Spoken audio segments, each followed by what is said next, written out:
मेहनत का फल। मोहनपुर नामक एक गांव में एक बहुत ही गरीब परिवार रहा करता था। उस परिवार में राधा का बेटा राजू और उसकी बेटी नैना रहते थे। राधा के पति की मृत्यु हो चुकी थी, जिससे घर की सारी जिम्मेदारियां राधा के ऊपर आ गई थी।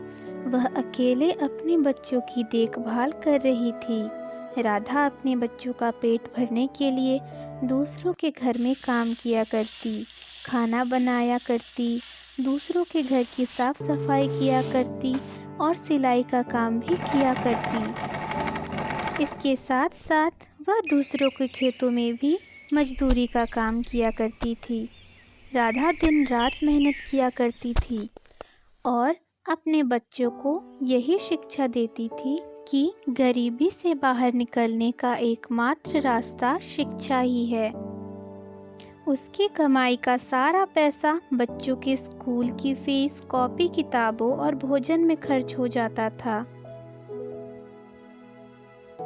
कभी कभी वह भूखी रह जाती, जिससे उसके बच्चे खाना खा सके।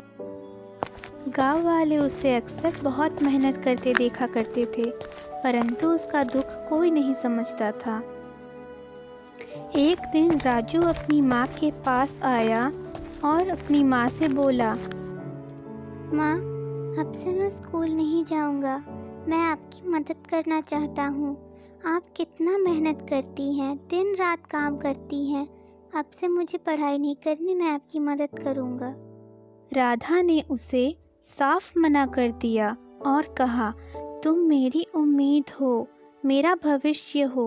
एक दिन तुम सफल होगे और यही मेरा इनाम होगा।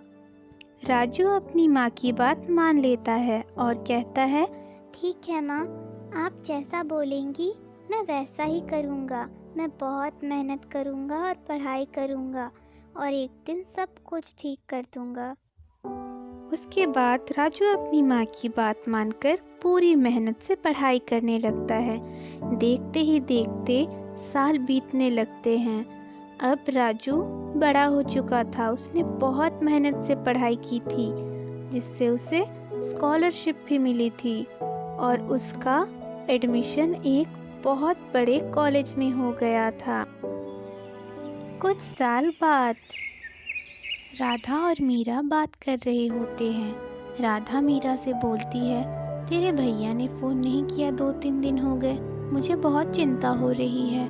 मीरा बोलती है, हाँ माँ, मुझे भी बहुत चिंता हो रही है, पता नहीं भैया ने फ़ोन क्यों नहीं किया। तभी फ़ोन के बजने की आवाज़ आती है। मीरा जाकर देखती है, राजू का ही फ़ोन होता है। वह अपनी माँ को बुलाती है। राजू बोलता है, कैसी हो माँ? राधा बोलती, क्या हुआ, तूने 2-3 दिन से फ़ोन नहीं किया? हम दोनों कितने परेशान थे, पता है तुझे? राजू बोलता है, मैं आपसे मिलने ही आने वाला था माँ, तभी फ़ोन नहीं किया और अभी भी यही बताने के लिए फ़ोन किया है। अच्छा ये तो बता, कैसा है, कब आने वाला है? तेरी परीक्षा का रिजल्ट आने वाला था, क्या हुआ? सब बताऊंगा माँ, मैं बिल्कुल ठीक हूँ। कल आ रहा हूँ तुमसे मिलने, तुम चिंता मत करो। दूसरे दिन राजू अपनी गाड़ी लेके अपने गांव के लिए निकल पड़ता है।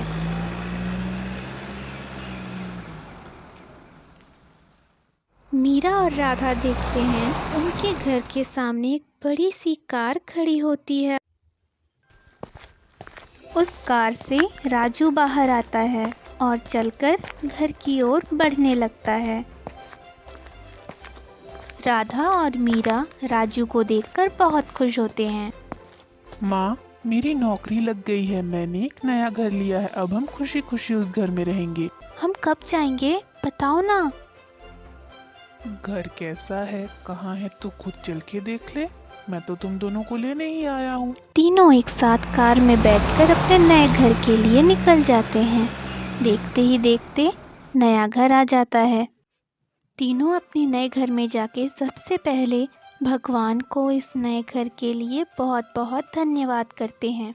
राधा भगवान को धन्यवाद करती है कि उसने अपने जीवन में जितना संघर्ष किया अब उसके बच्चों को नहीं करना पड़ेगा। इस कहानी से हमें यह सीख मिलती है कि मेहनत का फल हमें देर से ही सही पर ज़रूर मिलता है, इसलिए मेहनत हमेशा करनी चाहिए। Thanks for watching.